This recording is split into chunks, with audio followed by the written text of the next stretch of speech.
지난 15일 중국 스마트폰 제조사 오포는 오포 이너데이를 통해 폴더블 스마트폰인 오포 파인드 N을 공개했습니다.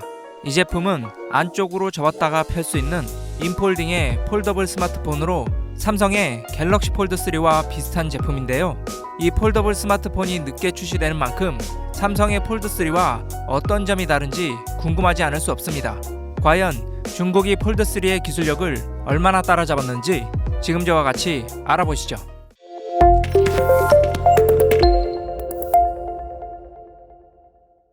안녕하세요, TMI입니다. 오늘은 현재까지 공개된 오포의 폴더블 스마트폰 파인드 N과 삼성의 폴드 3에 대한 핵심 기술을 비교해 보도록 하겠습니다. 먼저 폴드 3와 파인드 N의 공통점을 살펴보겠습니다. 이 둘은 출시 시기가 거의 비슷한 만큼 주요 스펙도 많이 비슷한데요. 일단 둘 다 칩셋은 스냅드래곤 888이고 램은 최대 12기가까지 지원하며 저장 용량 또한 최대 512기가까지 지원합니다. 역시나 최고의 기술력을 뽐내는 플래그십답게 기본적인 스펙은 둘 다 아주 훌륭한데요. 이 스펙을 제외한 나머지 부분을 하나하나 짚어보도록 하겠습니다. 첫 번째 다른 점은 화면 크기입니다. 폴드 3는 외부 화면이 6.2인치이고 펼쳤을 때 내부 화면은 7.6인치인데요. 반면 파인드 N은 외부 화면은 5.49인치, 내부 화면은 7.1인치입니다. 일단 외부든 내부든 폴드 3가 파인드 N보다 화면이 더 큰데요. 이는 화면 비율에 따른 차이도 있습니다. 두 기기의 비교 화면을 보면 파인드 N은 접었을 때든 펼쳤을 때든 가로 화면이 폴드 3보다 좀 더 길게 되어 있습니다. 반면 폴드 3는 세로 화면이 더 길어 보이게 되죠. 이 부분은 서로 지향점이 다른 비율인데요. 폴드 3는 동영상을 보기에 적합한 비율이며 파인드 N은 독서나 인터넷을 하기에 좀 더 좋은 비율이라고 볼 수 있겠습니다. 하지만 파인드 N의 작은 외부 화면은 요즘같이 6인치 이상의 스마트폰이 대부분인 시대에는 좀 답답할 수밖에 없을 것 같습니다. 두 번째는 화면 주사율입니다. 폴드 3가 앞선 부분은 바로 주사율인데요. 화면 주사율이란 1초당 화면을 보여주는 개수입니다. 이 숫자가 높을수록 보다 부드럽게 화면이 재생되는데요. 폴드 3는 외부 화면과 내부 화면 모두 120Hz 화면 주사율을 지원하는 데 비해 파인드 N은 외부 화면은 60Hz이고 내부 화면에서만 120Hz 화면 주사율을 지원합니다. 이처럼 내부 화면만 120Hz인 건 폴드 2와 같기 때문에 이 부분은 파인드 N이 폴드 3보다 한 세대 더 뒤처진다고 볼 수 있겠습니다. 세 번째는 화면 주름입니다. 폴드 시리즈의 고질적인 문제 중 하나를 꼽으라면 바로 내부 화면의 주름인데요. 이는 폴더블 폰을 접을 시에 내부 화면에 주름이 나타나는 현상으로 현재 최신 기종인 폴드 3까지도 이를 개선하지 못했었습니다. 하지만 오포는 파인드 N을 통해 기존 폴더블 스마트폰에 비해 화면 주름이 보이지 않게 최대 80%가량의 주름을 개선했다고 발표했는데요.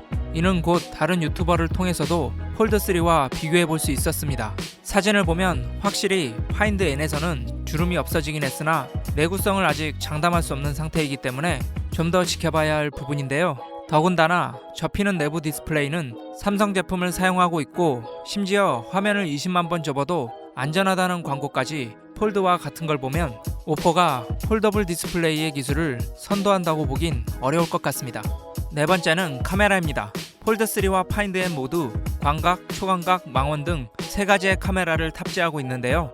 파인드 N은 광각만 5000만 화소이고 센서 크기도 1.56분의 1로 폴드 3의 화소나 센서 크기보다 파인드 N이 화소도 더 많고 센서 역시 더 크기 때문에 사진을 찍을 때 좀 더 유리할 수 있습니다. 허나 이 정도 차이는 소프트웨어 보정에 따라 크게 달라질 수 있기 때문에 꼭 폴드 3가 더 뒤처진다고 보기는 어렵습니다. 특히 내부 화면에 탑재된 전면 카메라는 파인드 N과 폴드 3에 완전히 다른 기술이 적용되었는데요. 파인드 N은 폴드 2에서 볼 수 있었던 펀치홀 디자인의 카메라가 왼쪽 상단에 위치해 있으나 폴드 3는 평소에는 화면 아래 카메라가 숨겨져 있다가 사용할 때만 나타나는 언더 디스플레이 카메라이기 때문에 이 부분 역시 삼성이 한 세대 더 앞서간다고 볼 수 있겠습니다. 다섯 번째는 펜과 방수입니다. 아시다시피 이번 폴드 3에서는 폴더블 스마트폰에서 당장 불가능할 것 같았던 S펜과 IPX8의 방수 기능을 지원하였습니다. 하지만 오포사의 파인드 N에서는 방수는 물론 펜도 지원되고 있지 않은 상태인데요. 이러한 기술들은 단숨에 따라잡기 힘든 기술로 이는 중국 회사와 폴드3의 기술 격차가 크게 나는 부분이라고 볼 수 있습니다. 여섯 번째는 배터리와 충전 속도입니다. 파인드 N의 배터리 용량은 4500mAh이고 폴드3는 4400mAh로 배터리 용량은 파인드 N이 폴드3에 비해 좀 더 앞섭니다. 또한 충전 속도는 파인드 N이 최대 34W까지 충전되며 폴드3는 최대 25W까지 충전되는데요. 하지만 사실 배터리 용량이나 충전 속도 모두 체감하기 어려울 정도의 작은 차이로 이는 삼성에서 어렵지 않게 다음 짝에서 따라잡을 것으로 보입니다. 마지막으로 가격과 출시 국가입니다.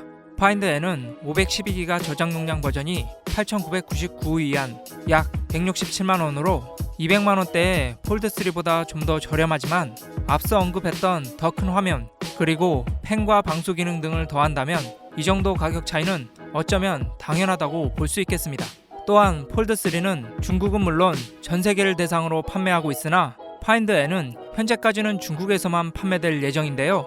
이 역시 지난 중국의 폴더블 스마트폰처럼 극소량만 판매될 가능성이 높아 보입니다. 한마디로 파인드 N은 본격적인 제품 판매보다는 보여주기식으로 만든 제품일 가능성이 높다는 것이죠. 지금까지 파인드 N과 폴드3의 비교를 통해 중국의 폴더블 스마트폰이 한국을 어디까지 따라왔나 살펴봤습니다.